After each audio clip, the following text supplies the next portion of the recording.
इसी को मित्र बनाना चाहिए। भगवान राम से उन्होंने पूछ दिया। भगवान राम ने तुरंत लक्ष्मण जी का ध्यान इसकी ओर आकृष्ट किया। बोले, लक्ष्मण, मैं तो सुग्रीव से मित्रता करने के लिए बाध्य हूं। सुग्रीव से ही मैं मित्रता कर सकता हूं, किसी से कर नहीं सकता हूं। तो क्यों? उन्होंने कहा, तुमको याद होगा कि शबरी जी के आश्रम में मैं गया था और शबरी जी के आश्रम में मैंने पूछा था कि सीता जी खो गई हैं, कैसे मिलेंगे। ये रामायण के बड़े सैद्धांतिक प्रसंग हैं। सीता जी खो गई हैं और श्री राम ढूंढ रहे हैं। पुष्प वाटिका में श्री राम को सीता जी ढूंढ रही हैं और आरण्य कांड में श्री सीता जी को भगवान राम ढूंढ रहे हैं। खोज दोनों ओर चल रही और दोनों की इसका अभिप्राय क्या? पुष्प वाटिका में श्री सीता जी ने यह बताया कि ईश्वर को अगर खोजना हो तो कैसे खोजें। यह पुष्प वाटिका का प्रसंग केवल श्रृंगार का ही प्रसंग नहीं है। इसमें ईश्वर के पाने, ईश्वर की खोज के, ईश्वर की पाने की पद्धति का वर्णन है। कैसे ईश्वर को खोजें, कैसे ईश्वर को पावें और कैसे ईश्वर के अंतःकरण में अनुराग उत्पन्न करके उसको पक्षपाती बनावें। यह पुष्प वाटिका की पद्धति। और आरण्य कांड की पद्धति का वहां पर जब भक्ति खो जाए तब भगवान स्वयं खोजने के लिए निकल पड़े। भक्ति खो जाए तो कैसे मिले, भक्ति जीवन में कैसे आवे, भगवान कैसे जीवन में आवे और भक्ति कैसे जीवन में आवे, ये दो प्रश्न है जो हमारे आपके सामने। और जब भक्ति और भगवान का मिलन होगा, भगवान होंगे अकेले और भक्ति नहीं होगी तो किसी काम के नहीं होंगे। और अगर केवल भक्ति होगी और भक्ति भगवान के प्रति नहीं होगी तो समग्रता नहीं आवेगी। का वस्तुतः इन दोनों का मिलन, श्री सीता और श्री राम का मिलन, भक्ति और ईश्वर का मिलन, इसलिए दोनों की खोज की पद्धति है। भक्ति को हम कैसे जीवन में पावें और हम भगवान को कैसे पावें। तो जब सीता खो जाती है तो सीता जी के खो जाने के पश्चात भगवान राम किसके पास जाते हैं? वैसे आप रामचरितमानस में पढ़ते हैं कि भगवान राम को गिरिराज जी से यह समाचार मिल चुका था कि दक्षिण दिशा में रावण सीता जी का हरण करके ले गया। ले दक्षिण दिश गए गोसाई, बिलपत अति कुररी की नाई। और इस तरह से यूं कह सकते हैं कि व्यवहारिक अर्थों में, भौतिक अर्थों में श्री राम को गिरिराज के द्वारा यह अच्छी तरह से ज्ञात हो चुका था कि रावण सीता जी का हरण करके लंका में ले गया। पर भगवान राम सीता जी का पता लगाने के लिए शबरी जी के आश्रम में जाते। शबरी जी से तो सीता जी से मिलन भी नहीं हुआ था, भेंट भी नहीं हुई थी। शबरी जी से भगवान श्री राघवेंद्र मिलते हैं। क्यों? ये विशिष्ट पात्र है शबरी जी, जिनके आश्रम में भगवान राम जाते हैं और वो कंदमूल फल से भगवान राम का स्वागत करते हैं। और उस स्वागत को स्वीकार करने के बाद भगवान राम शबरी जी से अंत में पूछते हैं कि मैं तो एक प्रश्न लेकर के आपके पास आया हुआ। क्या? कहते जनक सुता कै सुधि भामिनी, जानहु कहु करिवर गामिनी। सीता जी खो गई, उनका पता अगर ज्ञात हो तो आप मुझे बताइए। शबरी जी संकोच में गड़ गई, महाराज मैं आपको बताऊं? भगवान ने कहा नहीं, आप ही को बताना पड़ेगा। और तब शबरी जी ने कहा कि महाराज सीता जी को अगर पाना है तो ऐसे पाइए। क्या? भगवान राम ने लक्ष्मण जी को याद दिला दिया। बोले जब मैंने शबरी जी से पूछा कि सीता जी कैसे मिलेंगी तो तुम्हें याद होगा उन्होंने क्या कहा था? लक्ष्मण जी को याद आ गया था। शबरी जी ने भगवान राम से कहा, पंपा सरही जाहु रघुराई और तह होई है सुग्रीव मिताई। और इसका तात्विक तात्पर्य इस संदर्भ में मैं स्पष्ट कर दूं। ये शबरी कौन है? ये दंडकारण्य में रहने वाले दो नारी पात्र हैं, शूर्पणखा और शबरी। और गोस्वामी जी दंडकारण्य को मन का प्रतीक मानते हैं। मैं आशा करता हूं कि आप पूरे एकाग्र रहेंगे और निद्रा से बचे रहेंगे, तो ही आप इन प्रसंगों को पूरी तरह हृदयंगम कर सकेंगे। तो ये दंडक बन के लिए गोस्वामी जी कहते हैं मनुष्य का मन ही दंडक बन है। दंडक बन प्रभु कीनु सुहावन और जनमन अमित नाम के पावन। और दंडक बन में दो नारी पात्र हैं, शूर्पणखा और शबरी। और वो त्रेता युग में ही नहीं है, प्रत्येक युग में ये दोनों नारी पात्र जो है हमारे आपके मन के दंडकारण्य में रहते, मन के दंडकारण्य में निवास करते हैं। और ये दोनों नारी पात्र कौन है? ये मन में रहने वाली वासना ही शूर्पणखा है और मन में रहने वाली पवित्र भावना जो है वही शबरी। बस वासना, श्री राम और सीता अलग क्यों हुए? भगवान और भक्ति को अलग करने की चेष्टा किसने किया? शबरी ने। ये वासना जो है भक्ति और भगवान को दूर करने की चेष्टा करती है, स्वयं समर्थ नहीं होती है तो रावण के द्वारा, स्वर्ण मृग के द्वारा दूर करने में समर्थ होती है। उसकी विस्तृत व्याख्या हम फिर करेंगे। और वासना के द्वारा, वासना के षड्यंत्र के द्वारा भक्ति का जब अपहरण हो जाए और भक्ति देवी जब लंका में बंदिनी हो जाए, तो भक्ति की खोज कैसे करें, भक्ति का पता कैसे लगावें? बोले भक्ति खो जाए तो जरूर सबरी जी से मिलिए, सबरी जी की सहायता से ही भक्त सीता जी का पता चलेगा। और उसका अभिप्राय क्या? अगर भक्ति पाना चाहते हैं तो जब तक हम भावना का आश्रय नहीं लेंगे, भावना, इसीलिए भगवान राम को शबरी के यहां भूख लग गई। भगवान को भूख काहे के लगती है? राम भूखे भाव के, भूखे भाव के हैं। शबरी मूर्तिमती भावना है। और इसका अर्थ ये है, भक्ति का बिना, जिसके हृदय में भावना नहीं है वो भक्ति का पता नहीं लगा सकता। इसलिए भगवान राम शबरी जी से पूछते हैं कि सीता कहां मिलेंगे, और शबरी जी कहते हैं सुग्रीव से मित्रता कीजिए। भगवान राम ने कहा लक्ष्मण, अगर शबरी जी ने कहा होता कि बाली से मित्रता कीजिए तो मैं मान लेता, लेकिन उन्होंने तो कहा कि सुग्रीव से मित्रता कीजिए। और फिर दूसरा संकेत बहुत सुंदर दिया भगवान श्री राघवेंद्र का, लक्ष्मण तुमने ध्यान दिया क्या? का सीता जी के दृष्टिकोण पर विचार किया तुमने क्या? का दंडकारण्य से लेकर के लंका तक रावण श्री सीता जी का हरण करके ले गया, पर किसी को देख करके श्री सीता जी ने अपने गहने और कपड़े नहीं फेंके, केवल सुग्रीव को देख करके ही उन्होंने फेंके। बाली को भी देख करके भी तो फेंक सकती थी, पर सुग्रीव को ही देख करके उन्होंने फेंका। और भाई भावना और भक्ति दोनों ने जिसे प्रमाण पत्र दिया, हम तो उसी को मित्र बनावेंगे, तीसरे को हम मित्र कैसे बनावें? शबरी मूर्तिमती भावना है, श्री सीता मूर्तिमती भक्ति है। और भावना और भक्ति दोनों ने, सुग्रीव और भावना और भक्ति दोनों ने किसका समर्थन किया? जो निरहंकारी था, जो दुर्बल था, जो शरणागति का आश्रयी था। और इसका तात्विक अर्थ है, तात्विक तात्पर्य है कि सच्चे अर्थों में कई ईश्वर जो है जब तक पक्षपाती नहीं बनेगा तब तक हमारा काम नहीं बनेगा, और पक्षपाती तब तक नहीं बनेगा जब तक हमारे अंतःकरण में भावना का उदय न हो और जब तक हमारे प्रति भक्ति की कृपा न हो। भक्ति का उदय हो तो ईश्वर हमारा पक्षपाती बनेगा। सुग्रीव के पक्षपाती इसलिए बन गए कि इसीलिए लक्ष्मण जी ने कहा सुग्रीव तो बड़ा कायर है, बाली ने, रावण हरण करके सीता जी का ले जा रहा था, सीता जी ने गहने डाले, वस्त्र डाले, तो इसको तो लड़ना चाहिए था, रावण को रोकने की चेष्टा करना चाहिए था। भगवान राम ने कहा नहीं नहीं, सुग्रीव ने तो सीता जी की आज्ञा का पालन किया। क्या? कि सीता जी ने गहने और वस्त्र इसीलिए तो दिए कि मुझ तक पहुंचा दिए जाए। अगर ये गिद्धराज की तरह लड़ करके मारे जाते तो ये तो सीता जी की आज्ञा का पालन न होता। ये वीर, ये कायर नहीं है, इन्होंने तो वस्तुतः भक्ति देवी की आज्ञा का ठीक ठीक पालन किया। और भक्ति का चिन्ह लेकर के जो मेरे पास आया है वो मेरे मित्रता का पात्र है। इसलिए भगवान राम ने सुग्रीव को स्वीकार किया है, सुग्रीव का पक्ष के लिया। सुग्रीव के मन में थोड़े देर के लिए समत्व के सिद्धांत के प्रति आग्रह आ गया। भगवान ने इसीलिए कुछ समय के लिए समत्व का नाटक करके उनके भ्रम को दूर कर दिया। मानो बता दिया कि अगर सचमुच में सम हो जाऊंगा तो तुम पिटते रहोगे और बाली पीटता रहेगा, ये समझ लो। तो सुग्रीव जी का तुरंत विचार बदल गया, तुरंत ज्ञानी से भक्त बन गए। पहले तो सम बन रहे थे, अब भगवान राम से कहने लगे महाराज मैंने जो आपसे कह दिया था कि बाली मेरा बंधु है और सपने की लड़ाई है, ये सब मैंने गलत कहा था, अब तुम क्या कहते हो? बोले मैं जो कहा रघुबीर कृपाला, बंधु न होए मोर यह काला, ये मेरा बंधु नहीं, ये मेरा काल है। भगवान राम ने कहा अब कोई बात नहीं। और तब क्या संकेत आता है? भगवान श्री राघवेंद्र ने अपने गले से एक माला निकाली और सुग्रीव के गले में डाल दिया। बस ये इनका नाम कितना सुंदर है, सुग्रीव। सुग्रीव माने जिसका गला बड़ा सुंदर हो। तो बाली का गला सुंदर नहीं था क्या? दोनों सगे ही भाई तो थे, तो क्या उसका गला कम सुंदर था कि उसको सुग्रीव नहीं कहा गया, उसको बाली कहा गया, इनको सुग्रीव कहा गया? अरे भाई सुग्रीव इसलिए थे, बोले भगवान की कृपा की माला जिसके गले में पड़ने वाली है वही सुग्रीव है। और गला सुंदर किसका है? जो निरहंकारी होकर के जिसका गला ईश्वर के सामने झुक गया और ईश्वर की कृपा का प्रतीक चिन्ह माला के रूप में प्राप्त हो गया, वस्तुतः वही धन्य है।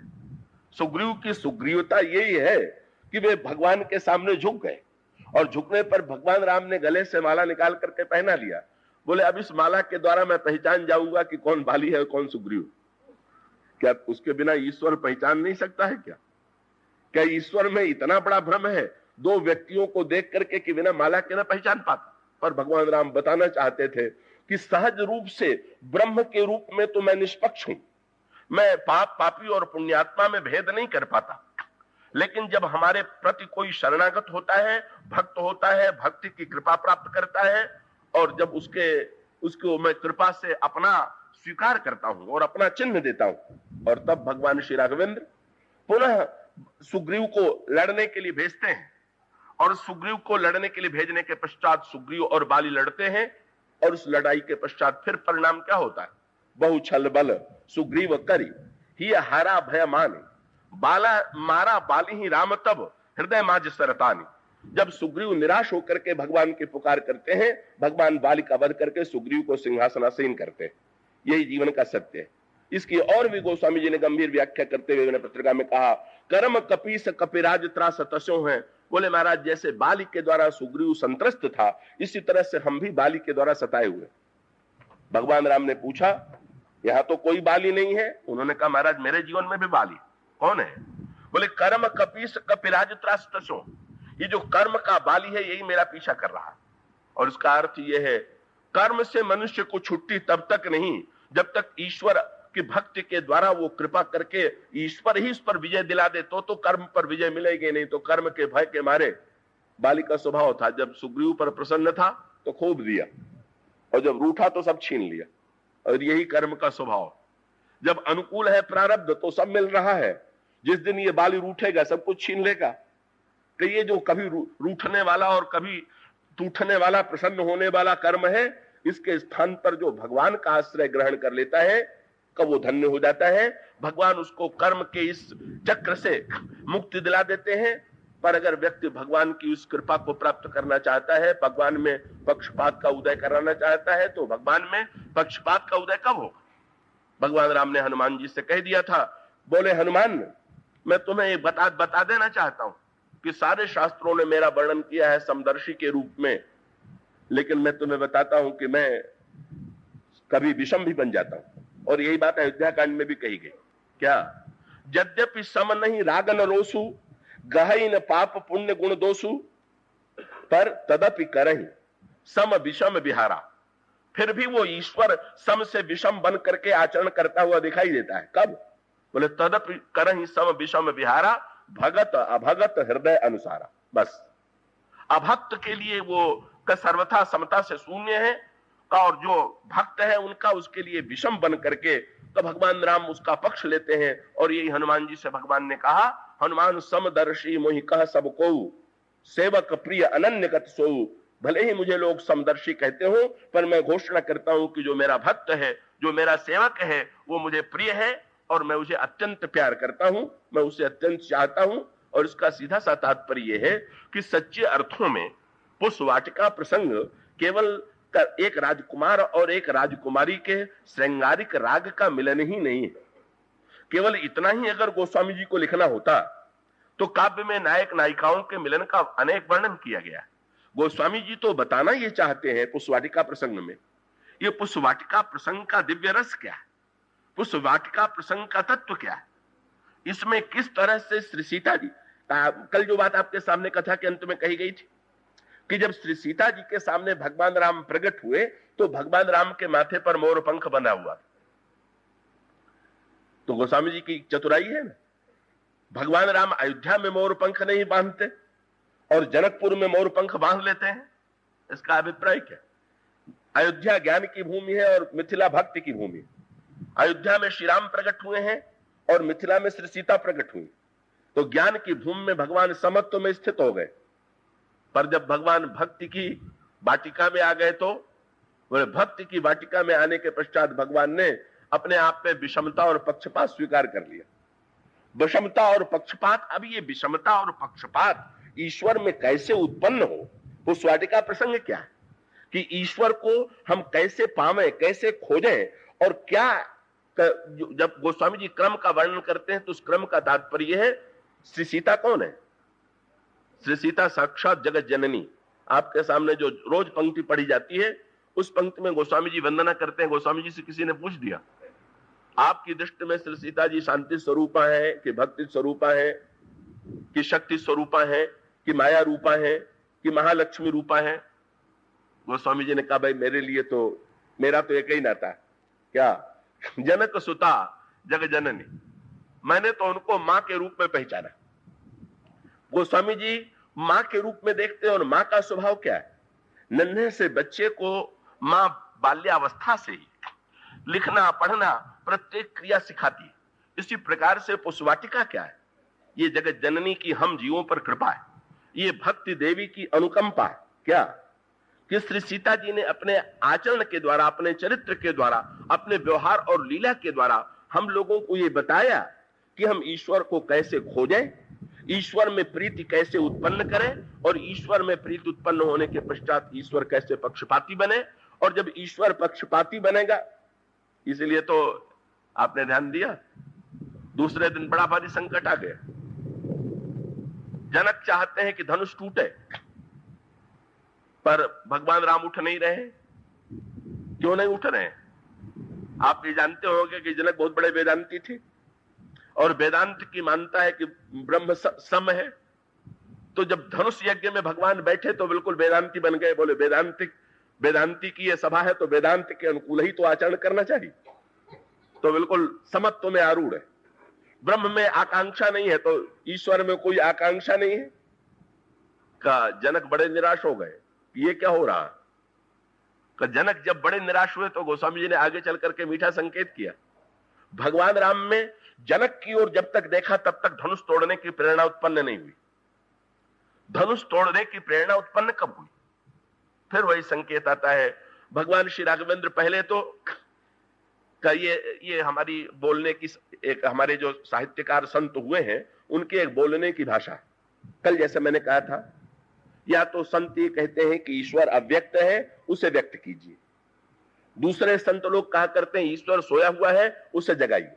ईश्वर है तो, पर जैसे कोई घर में सोया हुआ हो तो सोया हुआ व्यक्ति हमारी रक्षा नहीं कर सकता जब तक जगे नहीं। इसी प्रकार से ईश्वर है तो, पर ईश्वर सोया हुआ। कबीर से किसी ने पूछ दिया, जब सारे संसार में सर्वत्र ईश्वर विद्यमान है तो फिर किसी को संत और किसी को असंत आप क्यों कहते हैं?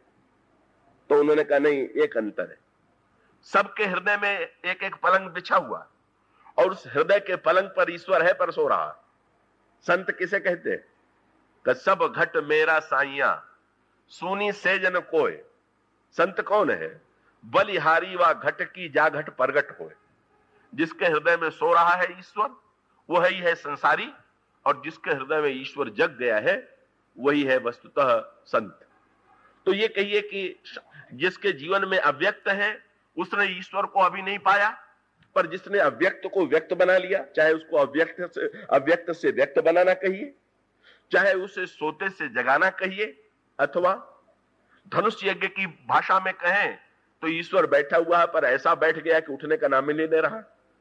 कोई उठाने वाला चाहिए, कोई प्रेरणा देने वाला चाहिए ईश्वर में। ईश्वर में स्वतः कोई आकांक्षा नहीं। जो कल दृष्टांत आपके सामने मैंने दिया था बिजली का, बिजली में कोई आकांक्षा नहीं है। आप में आकांक्षा हो सकती है कि आप क्या चाहते हैं, प्रकाश चाहते हैं, शीतलता चाहते हैं कि गर्मी चाहते हैं, आप उसमें प्रेरणा उत्पन्न कीजिए। इसी प्रकार से ईश्वर में प्रेरणा देने वाला कौन चाहिए? भगवान राम सो गए तो जगाने वाला चाहिए, अव्यक्त है तो प्रकट करने वाला चाहिए, और अगर भगवान बैठे हुए हैं तो उठाने वाला चाहिए। तो पहले बैठे तो ऐसे कस करके बैठे कि उठ ही नहीं रहे। फिर जनक जी के दूतों ने प्रतिज्ञा किया तो भी नहीं उठे, घोषणा किया तो भी नहीं उठे। कल लक्ष्मण जी ने भाषण किया, पृथ्वी डगमगा उठी, फिर भी नहीं उठे।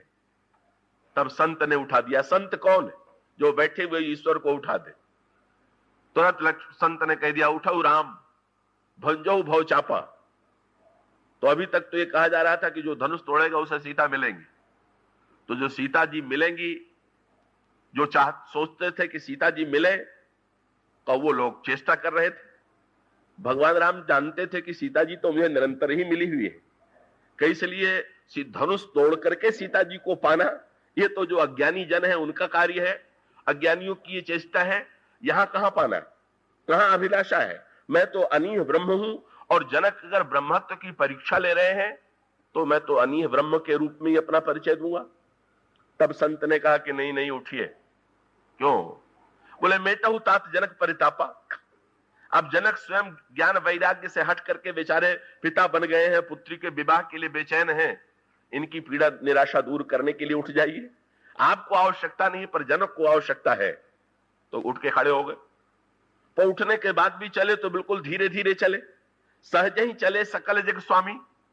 लोगों को आश्चर्य हो रहा है, जनक प्रवासिनी स्त्रियां देख रही हैं तो सोच रही हैं जो इतने देर से उठा चल भी रहा है तो इतने धीरे धीरे वो धनुष को तोड़ेगा तो कैसे तोड़ेगा, का सारा क्रियाकलाप उसमें कहीं उत्साह तो नहीं दिखाई दे रहा।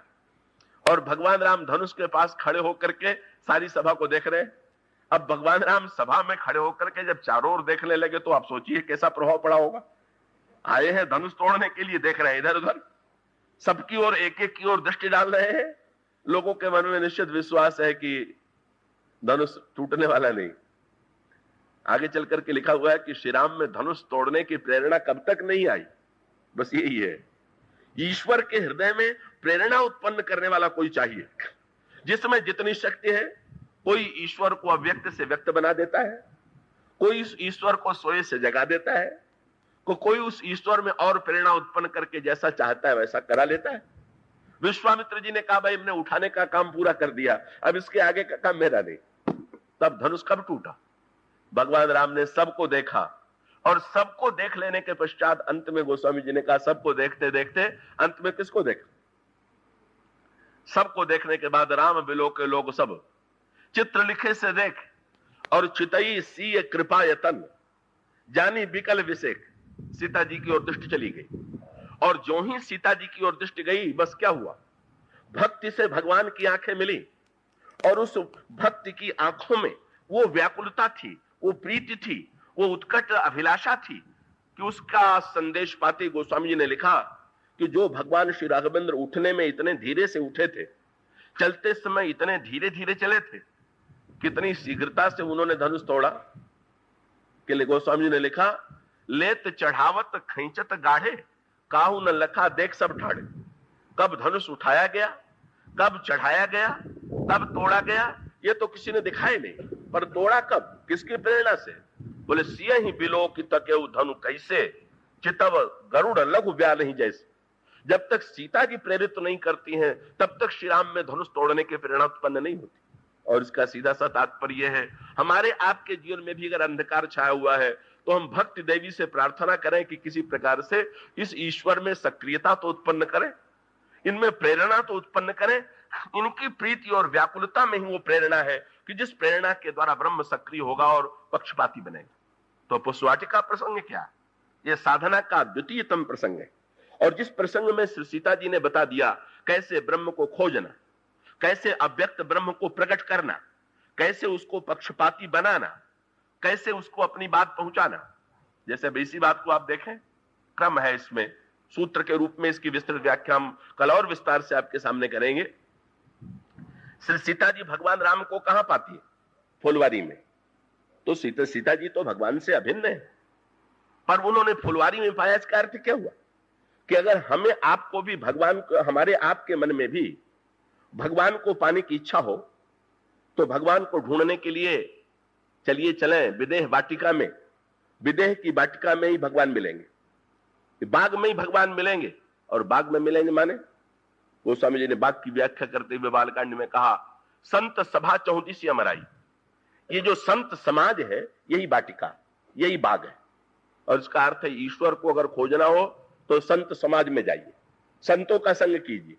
श्री सीता जी आई, सखियों के साथ आई और आकर के सबसे पहला कार्य क्या किया, उस वाटिका के बीच में एक सरोवर था, उस सरोवर में श्री सीता जी ने स्नान किया। मज्जन करि सर सखिन समेता, पार्वती जी के पहले सरोवर में स्नान किया, फिर पार्वती जी के मंदिर में गए। ये सरोवर कौन सा है? वाटिका के भीतर। गोस्वामी जी ने कहा संत हृदय बाधे घाट मनोहर चारी, संत हृदय जस निर्मल बारी। सत्संग में चले गए और संत के हृदय में अगर स्नान नहीं किया तो सत्संग में जाना अधूरा। इसलिए वाटिका में न जाइए, वाटिका में जाकर के सरोवर में स्नान भी करना मां ने सिखाया। ये हम बच्चों को मां बता रही है कि ईश्वर को पाना हो तो इसी ढंग से पाना, इसी ढंग से खोजना। और उसके बाद पार्वती जी के मंदिर में गई। ईश्वर को पाना है तो कहां जाना होगा?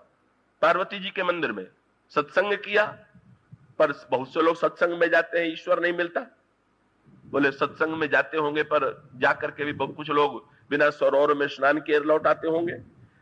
कुछ लोग सरोवर तक ही जाते होंगे तो पार्वती जी के मंदिर में नहीं जाते होंगे। ये पार्वती जी कौन है? रामचरितमानस में कहा गया पार्वती जो है मूर्तिमती श्रद्धा, भवानी शंकरो बंदे श्रद्धा विश्वास रूपिणौ, याभ्याम बिना न पश्यन्ति सिद्धा स्वांतस्तमीश्वरम। जब तक श्रद्धा का आश्रय न मिले, संत के साथ साथ संत के हृदय में स्थान मिले और उसके प्रति हमारे मन में श्रद्धा का उदय हो, यह है साधना का प्रारंभ। और उसी समय एक सखी जो है वो गई हुई थी पुष्प वाटिका में, उसे भगवान राम मिल गए। ये क्या? ये सखी वो कौन है? उस संत ने, जिस संत ने ईश्वर का साक्षात्कार कर लिया, वो सखी लौट करके आती है और आने के पश्चात उस सखी का दर्शन करते ही प्रत्येक सखी के मन में जिज्ञासा उत्पन्न हो जाती है। पूछती है सखियां, वहां पर वर्णन आता है वो सखी आंसू बहा रही थी जब आई। तासु दशा देखी सखिन पुलक गात जल नैन। ये आंसू बहाना भी प्रतीकात्मक अर्थ। आंसू बहाना कहा, कबीर से भी किसी ने पूछा तो उन्होंने कहा कबीरा हंसना दूर कर, रोने से कर प्रीत, बिन रोए कत पाइया प्रेम प्यारा मीत। अगर ईश्वर को पाना है तो रो, तो ईश्वर को पाने के लिए रोना आवश्यक क्यों? इसका बड़ा सुंदर उत्तर गोस्वामी जी ने दिया गीतावली रामायण। जिस समय श्री राम जनकपुर में आए, एक सखी दर्शन करने के लिए जा रही और आंखों में आंसू बह रहा है, तो दूसरी सखी ने पूछ दिया तुम्हारे आंखों में आंसू क्यों है, आंसू क्यों बहा रही? तो उसने कहा सखी, अगर कोई दूध और अमृत लेकर के आवे और ये कहे कि ये दूध और अमृत ले लीजिए, और अपने पास कोई पात्र हो, बर्तन हो, और उस बर्तन में व्यर्थ का जल भरा हुआ हो, खारा पानी भरा हुआ हो, तो उस पानी को फेंक करके ही तो बर्तन में लिया जाए। इसी प्रकार से श्री राम का सौंदर्य तो है वस्तुतः अमृत, और ये आंखों में खारा जल भरा हुआ। जब तक ये आंसू का खारा जल इस आंख की कलसी से निकाला नहीं जाएगा, तब तक सुंदरता का अमृत रखा कहां जाएगा? गीतावली रामायण में गोस्वामी जी कहते हैं, सखी कहती है, सांवर रूप सुधा भरिबे कह, नैन कमल कल कलस रितौरी। जीवन में रिक्तता की अनुभूति नहीं होगी। आंसू माने रिक्तता। अगर अभाव की अनुभूति नहीं होगी तो ईश्वर कैसे मिलेगा? ईश्वर को हम कहां रखेंगे? इसलिए ईश्वर ने जन्म भी लिया तो कहां लिया? ईश्वर ने जन्म भी लिया तो रामनवमी को। जानते हैं आप क्यों लिया उसने? इसलिए कि उन्होंने प्रत्येक तिथि से पूछा कि तुम में क्या विशेषता है। प्रतिपदा ने कहा मेरा तो प्रथम गणना ही मेरी पहली होती है। द्वितीया ने कहा मेरे चंद्रमा को शंकर जी सिर पर धारण करते हैं। नवमी से पूछ दिया तुम में क्या विशेषता है।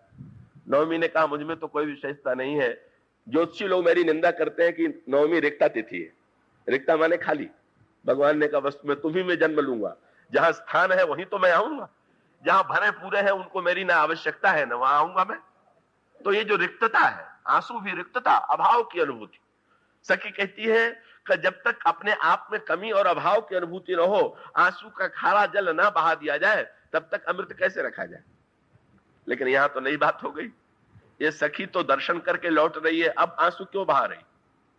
भाई जा रहे हैं दर्शन के लिए तो मान लो खारा जल जो था वो बहा दिया, पर दर्शन के बाद फिर संतों के और भक्तों के आंख में आंसू क्यों दिखाई देते हैं? कि किसी ने पूछ दिया सखी से कि जाते समय तो तुम आंसू बहा रही थी कलसी को खाली करने के लिए, पर अब लौटते समय आंसू क्यों बह रहा है? सखी ने कहा कि अरे सखी, अगर कलसी छोटी हो और उसमें अमृत ज्यादा भर दिया जाए तो बाहर छलकेगा कि नहीं छलकेगा?